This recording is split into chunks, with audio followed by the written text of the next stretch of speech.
All right, so quick update. Apparently, Jamal Hill has been arrested and charged with some kind of domestic violence. For the record, before we even get into this, it does not look like this was domestic violence on a female, which obviously makes it very different.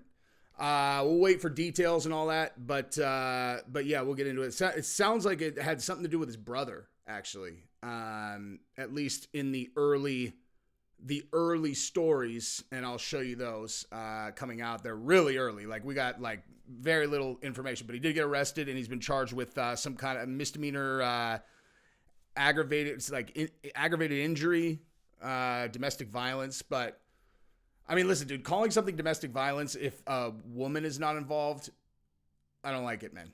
You know, I don't know. I don't like it. Again, I don't know what the situation is. I certainly hope there's no woman involved. But for all the info that's out thus far, it sounds like it happened with his brother. So, man, I feel bad for his brother, but he got his ass whipped, son. Jamal Hill, if you haven't listened to him talk about getting in fights, that's not a dude that was scared to throw some hands in a street fight, dude. But we'll get right into it. Go ahead and subscribe to the channel if you haven't yet. If you're consuming my content without subscribing, you're breaking the rules. That is all I ask, is if you're going to watch my content, just subscribe. It's like candy at the front of the store. It's free, except just like leave a quarter. That's like, just hit subscribe. That's all I ask. I appreciate you guys. I would do it for you. So, all right. So here's what we're looking at. According to records, Jamal Hill was booked at Kent County Jail on Monday around 1 a.m., and released later that evening at 7:30 p.m. Oh, God. They kept him there from 1 a.m. to 7 p.m. That's miserable, dude. That same day, prosecutors formally charged 32-year-old with one count of misdemeanor aggravated domestic violence. In court documents we obtained, officials allege Hill assaulted James Anthony Hill Jr., inflicting serious or aggravated injury upon him. All right, so it's his brother. Okay, so First order of business, it's not a girl.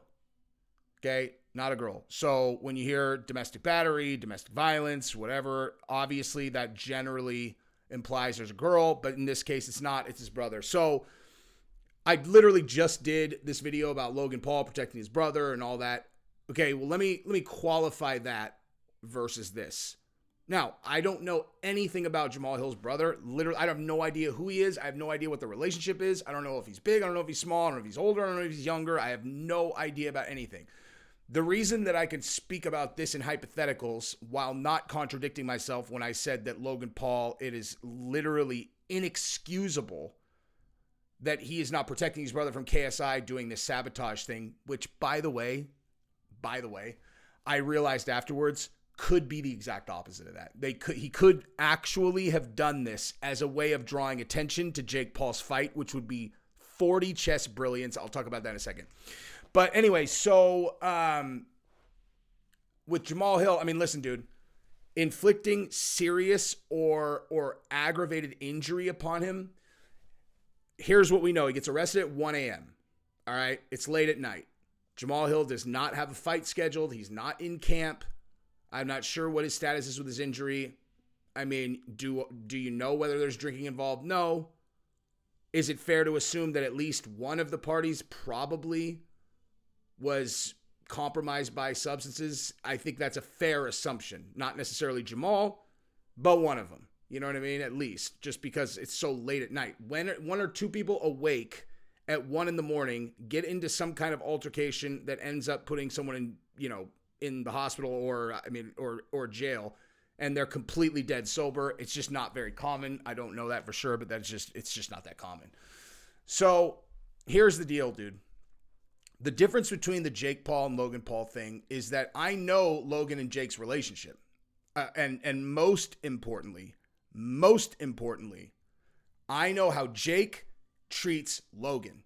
I know how supportive Jake has been towards Logan, because it's very public.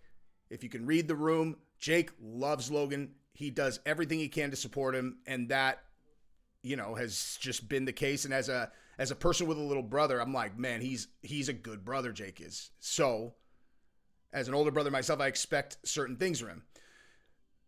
There are a lot of siblings who I know where the relationship's very different, where it gets a lot more complicated. You know what I mean?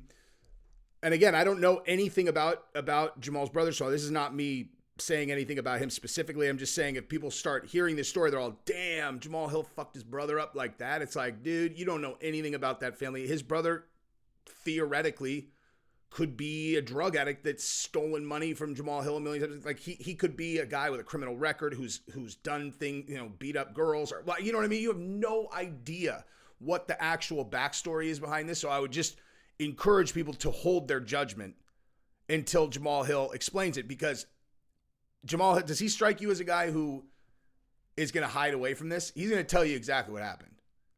He's going to tell you exactly what happened. I mean, well, he is facing a charge, but hang on. If it's misdemeanor, he's got a platform. I would bet he's going to address it.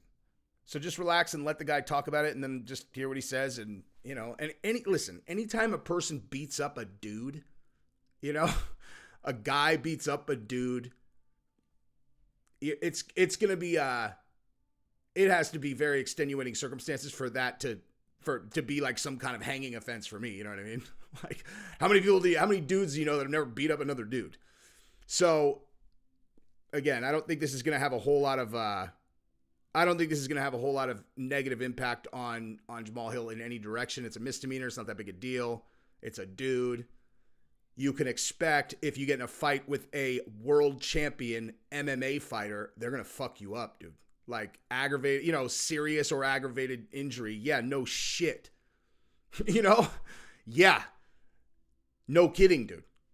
What would you expect? It's like, these are people who I was just talking about this with someone about, I was actually talking about Anthony. So, Anthony takes a short notice fight against Khalil Roundtree, right? And I was talking about it with Gabrielle, and she's also, who's Khalil? Because, we're friends with Anthony. And it's different when he fights. It's super fucking stressful. And Gabrielle's like, so who's this guy that he's fighting? And I was showing her, clips of Khalil Roundtree.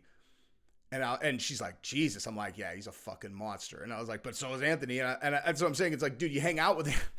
He's fucking, he's huge, but he's fucking just like any of my other friends. With one small difference.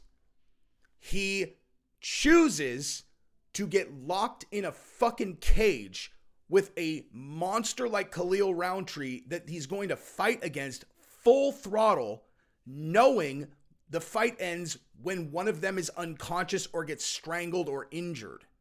Okay, that's fucking insane when you really think about it. Now, obviously, a lot of us have done combats where it's not total, but when you really, when you talk about the level these guys are operating at, yeah, Khalil Roundtree, just go ahead, lock yourself in a fucking cage with Khalil Roundtree or John Jones. You know what I mean? And Jamal Hill's the champion of that division. Okay? The level of damage these fucking guys can inflict on someone if they're mad and they decide they're going to give it all to him is, the other party survives the encounter if they allow that to be the case. It's as simple as that, dude. It's literally as simple as that. If he was mad enough to beat the living fuck out of this guy, then his brother is alive because Jamal decided that was the outcome there was going to be. Could have killed him if he wanted to easily. And that's the case when any of these guys get into it with people. It just is what it is. So if you see things escalating with one of your friends or people that are fucking UFC fighters, just maybe scale it back, dude. Whatever the fuck is going on, take it down a notch. Because you don't want to be on the wrong side of them deciding that you fucking walked into something they have to deliver to you. You know what I mean? But generally speaking, I don't know. Jamal Hill doesn't strike me as a guy who's going to just do this shit for no fucking reason. You know what I mean? So again, I'm trying not to speculate and be respectful because it's his family.